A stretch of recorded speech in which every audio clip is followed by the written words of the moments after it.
Hello everybody, I'm Rene Ramos, director of the Lynn and Louis Wolfson II Florida Moving Image Archives, and this is Rewind, the show that looks back on Florida's past with historic film and video.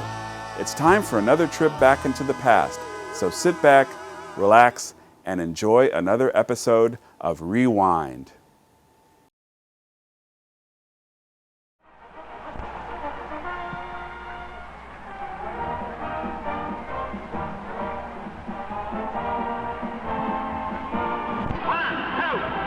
Once again, it's play ball time, and another unbelievable page about to be written in Orange Bowl history.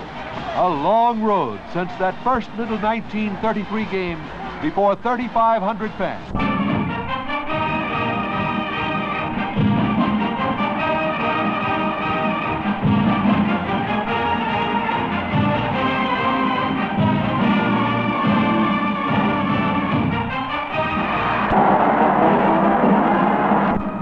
Turn the pages in the unbelievable and glorious Orange Bowl history, and you hear the sound of football, the glory of sport, its gridiron heroes, its excitement and color, the glorious blare of big, beautiful bands of America.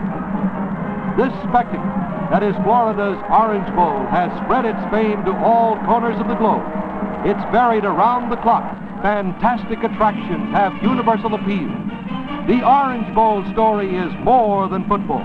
Florida's non-profit Orange Bowl Committee puts a year's planning and perspiration into each year's special. The annual Gridiron Classic is backed up by big-time show business, which thrills the nation. The noted columnist Walter Winchell once referred to the Orange Bowl show spectacles as making everything else seem small time. The pregame and halftime shows are a carefully guarded secret until the huge props and bands move on the field to delight a packed stadium, plus 25 million or more armchair TV quarterbacks on national television. The excitement and splendor of the Orange Bowl's famed King Orange Jamboree, the country's largest nighttime parade, enthralls 500,000 people who sit and stand along Miami's Palm Line, Biscayne Boulevard, and Flagler Street. America's and the world's most beautiful girls and queens in magnificent costumes and swimsuits adorn the lavish, unbelievably beautiful floats. Colorful school bands, majorettes, cheerleaders from all sections of the country thrill the New Year's Eve crowd.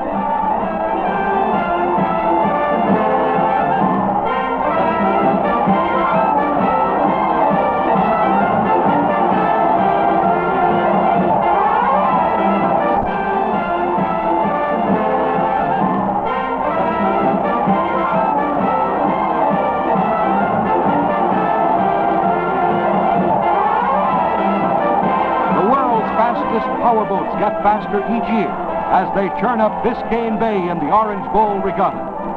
Orange Bowl Junior Tennis Championships attract players from more than 38 foreign countries, including the greatest international interest. Glorious and dazzling events have made the Orange Bowl the country's nationally featured nighttime sports spectacular.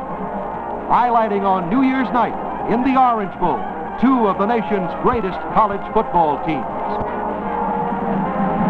Unbelievable are the thrills and pageantry of the annual Orange Bowl Classics. Unbelievable is its story. It all started on a shoestring back in the Depression year of 1933 with a population of 125,000. A small group of civic and sports-minded Miami men interested in the city's growth arranged for Coach Chick Meehan's Manhattan University to play the University of Miami. It was called the Palm Festival. The queen was Margaret Sweat, and sweat she did. They brought her on the field in a cellophane bag. They forgot to cut air holes, and she almost smothered. Luckily, the bag split, and out staggered the queen, gasping for air, to make it a breathless beginning. Underdog Miami licked favored Manhattan 7-0 on a special touchdown play, cooked up a few days before the game by Illinois' visiting coach, the immortal Bob Zupke, shown here in a rare photo with his own immortal halfback, Red Grange. the name is changed to the Orange Bowl Classic. Miami gets a new wooden stadium, erected out of $12,000 worth of second-hand lumber. Ernie Seiler hornswoggled for $1,000 from a defunct Legion parade. The attendance climbed to 5,134. Co-eds threw oranges to the crowd. Photographs were transmitted by wire photo for the first time, 1937. The voice is the great sports announcer, Ted Husing. It's just a few minutes before game time, and the stands are ablaze with the color of bands and flags and gay summer clothing. The day is bright and the field fast without a sign of rain in Florida's sunny Orange Bowl. The 37 Classic was the first coast-to-coast radio network broadcast. 1938, a new stadium seating 22,000 had replaced the wooden seats.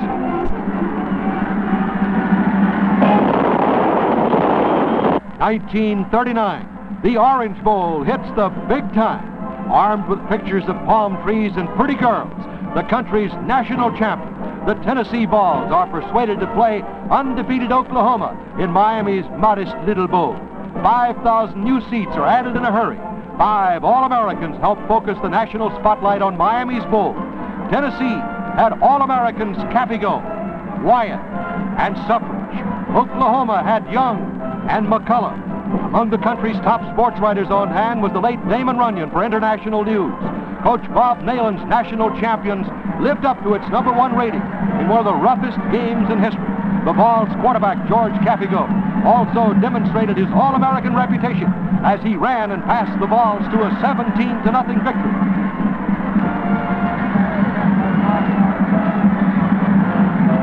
(1940). It's a Peter Pan theme for the festivities. In case you've forgotten, Peter Pan personified eternal youth.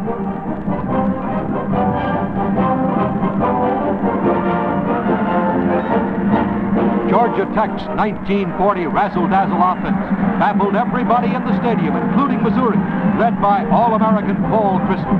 Here's Tech's All-American end Bob Eisen on a tricky end-around play as he galloped 60 yards for a touchdown to put Atlanta's Magicians in front 14-7.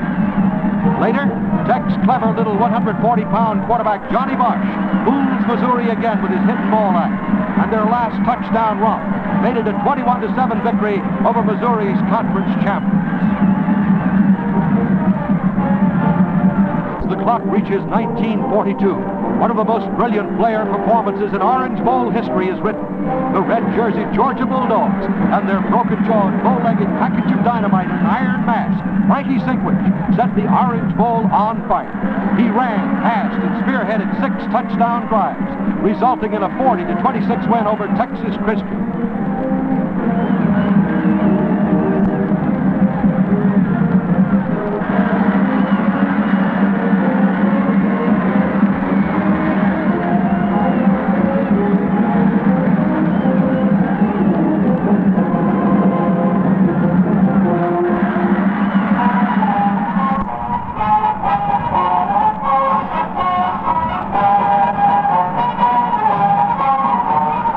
In 1943, Orange Bowl queen Eileen Knapp wore red, white, and blue and was called Miss Victory.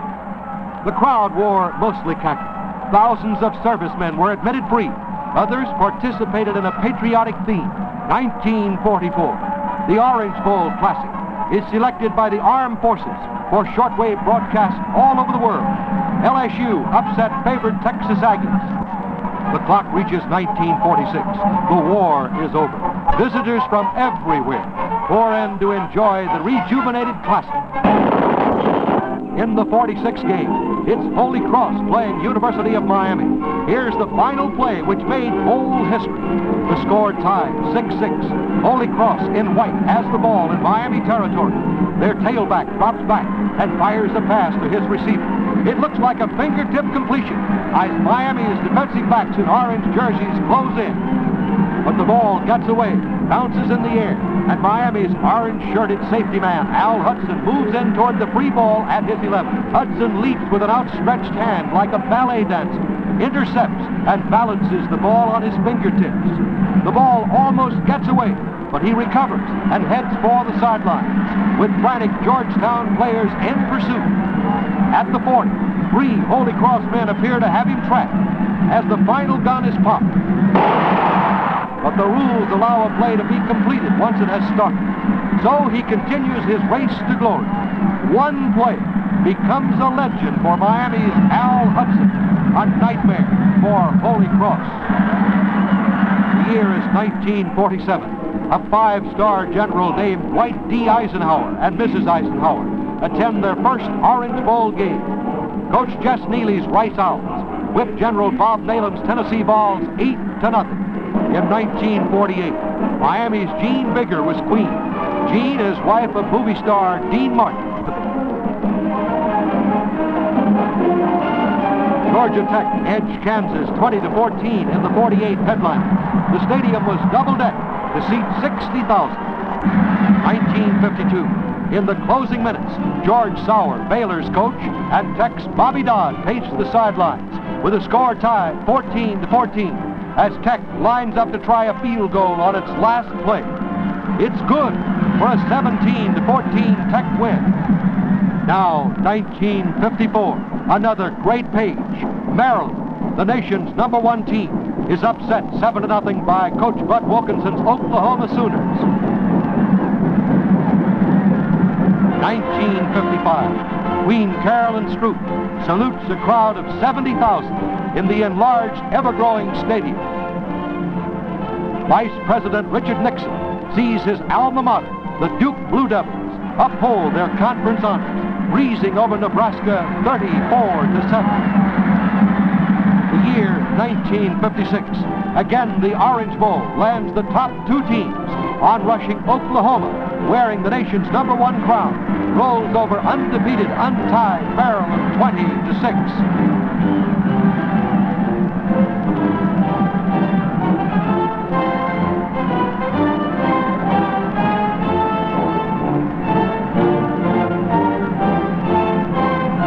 In 1958, another great Oklahoma 11 down Duke 48-21 before a record crowd of 76,561. For its 25th silver anniversary, the Orange Bowl turns on the charm. Syracuse players enjoy a warm welcome.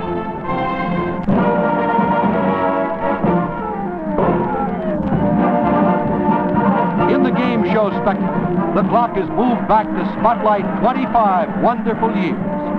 Queen Anita Green and a huge birthday cake are the center of attraction. Only 2 points separated Oklahoma and Syracuse from perfect seasons, but the nation's invincible Oklahoma Sooners, making their 4th appearance in 6 years, utilize great blocking and lightning speed for long cross-country runs to hand coach Ben Schwartzwalder's Orange men a defeat 21-6. Now to the glorious 60s.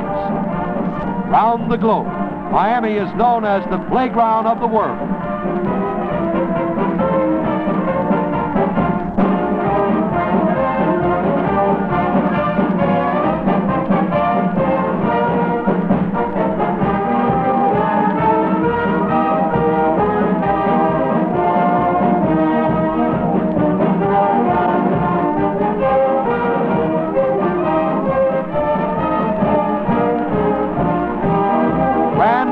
On a floating stage. Fashions for Milady.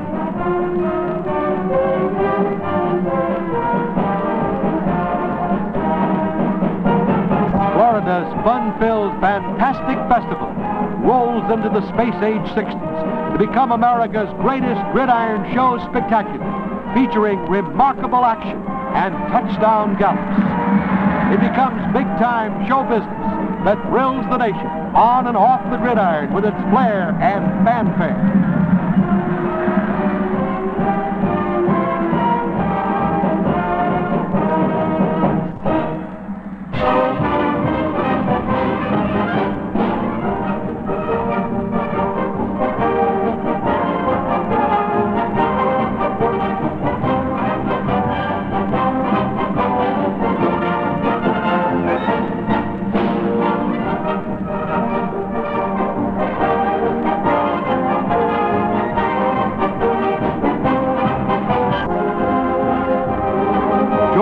in 1960 waltzed over a fine Missouri team 14-0.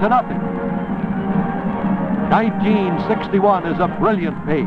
On deck for the Classic is a great Navy team for their first bowl appearance.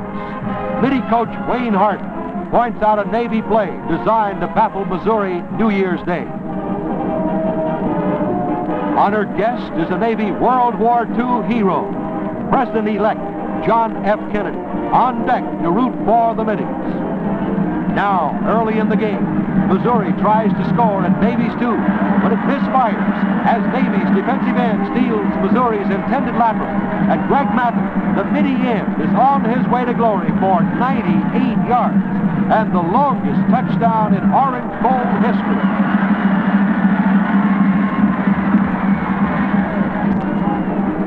Turnabout is fair play. So this time, Missouri steals the Navy pass, and Norman Beal is off for 90 yards and a Tiger touchdown.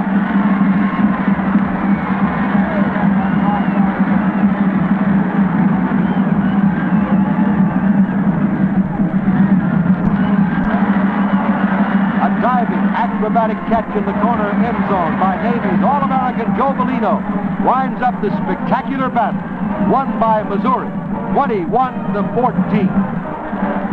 1962, the day it rained in Florida's sunny Orange Bowl. Miss Universe brought her umbrella, Debbie Reynolds her raincoat, LSU coach Paul Dietzel a grim look. Going into the last half, LSU led 11-7. Their final touchdown by Field makes it a 25-7 victory for the Tigers. New Year's Day, 1963. Mighty Alabama versus mighty Oklahoma. Photographers cover the arrival of honored guest President Kennedy, who later will toss the silver dollar from his seat in the crowd to start the game. Quarterback Joe Namath warms up for Bama. The president tosses the coin from his position in the crowd. Bama won the toss. Here is their All-American Joe Namath throwing a home run to Williamson early in the game to put the Tide in front 7-0.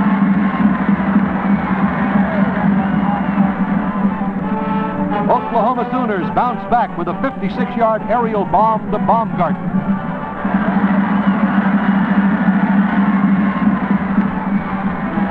Watch closely. A vicious tackle by Bama's All-American Lamar Jordan jars loose the ball from Oklahoma, and the Tide recovers. Alabama takes over at the halftime. A Broadway theme highlights the halftime show spectacle.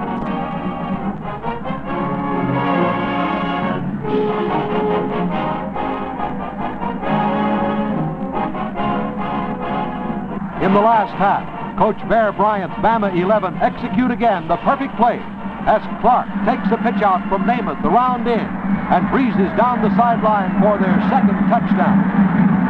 As time runs out, Oklahoma has its last chance to get on the scoreboard and almost pull off the perfect play, but Alabama hauls them down 17-0, along with their perfect Orange Bowl record.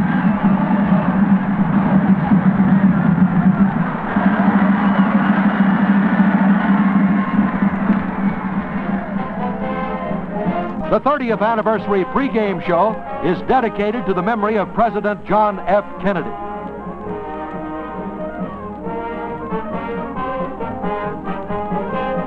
Moments after the kickoff, Nebraska's All-American quarterback Dennis Claridge fakes a handoff, slides to the weak side of the field for a game-opening blockbuster touchdown run of 68 yards to put the Cornhuskers in front 7-0.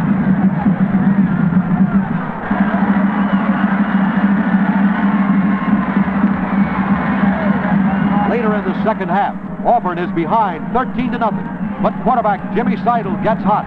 He hits Bucky Wade down the middle for a strike. From a deep shotgun formation, Jimmy Seidel gets a direct pass from center, races for the coffin corner, and nosedives for an Auburn touchdown to make it 13-7. Auburn fights the clock in the game's final minutes.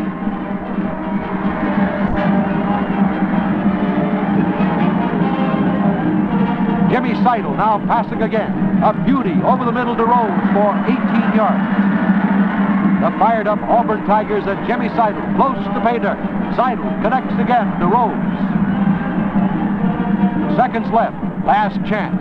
Seidel's pass is broken up by Bruce Smith, and the Nebraska Cornhuskers win the Pearl Anniversary Orange Bowl Classic.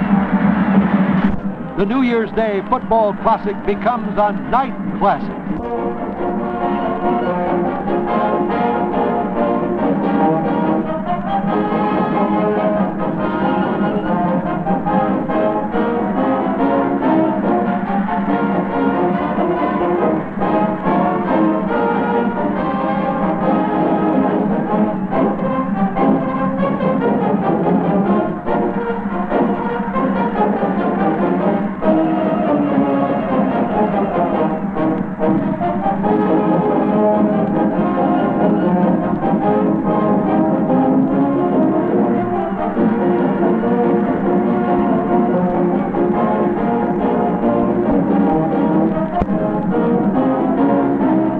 Night 1965, presenting for the first time the country's first nationally featured nighttime bowl classic and show spectacular. Another glorious page in the tradition of the Orange Bowl as the nation's new national champion, Alabama, meets head-on with mighty Texas, the previous champion. Alabama's famed coach, Bear Bryant, receives a friendly greeting from the opposition, Texas's great coach, Darrell Royer. Awaiting play, the touchdown queens who recover footballs. The clock is moved to Ernie Coy, the Longhorns All-American, who becomes the real McCoy for Texas as he breaks free with great blocks and romps 79 yards to write a new page in the history books and puts Texas in the lead.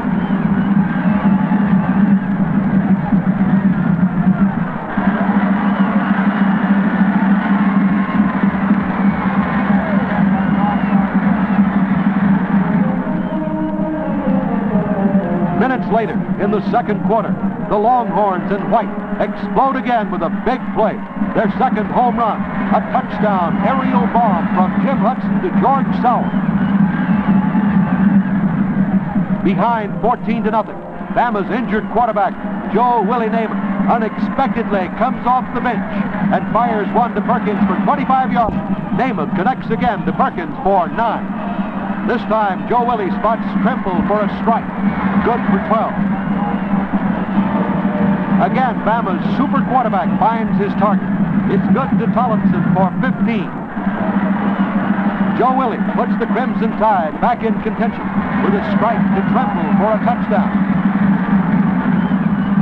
Later, this great catch by Lamons sets up another Texas touchdown. And with 27 seconds left in the half, Ernie Coy sails in for a Texas TD to make it 21-7 at halftime. The glorious halftime pageantry unfurls with 5 storybook castles in a make-believe sky, which reveal the Queen and her court. Bluebird star fairies flutter among the colorful towers, and 500 bandsmen form a crescent-shaped moon at one end of the field to enthrall the nation's largest television audience and a packed stadium. Now, in the third quarter, it's the incredible Joe Namath passing for another Tide touchdown strike to Perkins to put Alabama back again in the ball game. In the fourth quarter, Alabama's 26-yard field goal makes it a 21-17 count. Now watch these last plays closely as Namath's precision pitching advances the ball to the Texas 6 to set up a classic battle of inches at the Texas Longhorns' goal.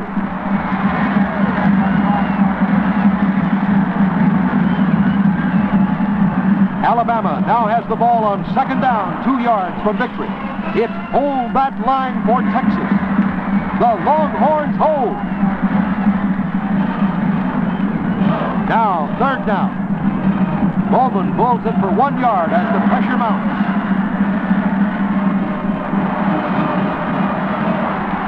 It's fourth down, less than a yard, and Texas holds Namath on the quarterback sneak by inches to make it a historic goal line stand and upset victory by the Longhorns.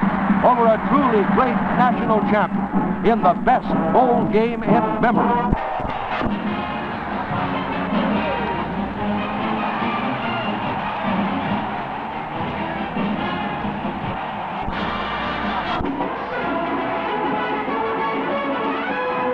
There's no end to the Orange Bowl story. New pages will continue to be written as new young champions develop from all sections of the country and set their sights toward fame and glory in the Orange Bowl. New visitors and oldsters will appear in the roaring crowd to cheer them on. Beautiful school bands, cheerleaders and majorettes in bright uniforms with inspiring music, cheers and maneuvers will continue to add to the thrill, spirit, and color of Orange Bowl pageantry. New magnificent floats will sail Biscayne Boulevard, adorned with the most beautiful girls and costumes. And so, from the shoestring depths of a 1933 depression, with $3,000 raised, plus 3,000 bleacher seats, and $1,500 promoted the morning of the game, a golden dream called Orange Bowl became a glorious, unbelievable spectacle, annually inspiring and thrilling a nation and the world.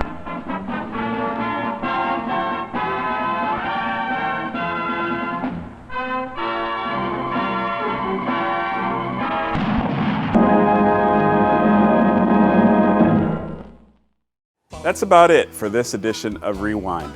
Just time to remind you that Rewind features historical film and video from the Lynn and Lewis Wolfson II Florida Moving Image Archives. To see more from the Wolfson Archives collections, visit our website, wolfsonarchives.org. You can search the archives catalog and watch video online. And be sure to connect to our YouTube channel, where you will find hundreds of carefully curated clips, or link to the Wolfson Archives Facebook page to keep up with our busy calendar of historical happenings. Until next time, I'm Rene Ramos. Thanks for watching.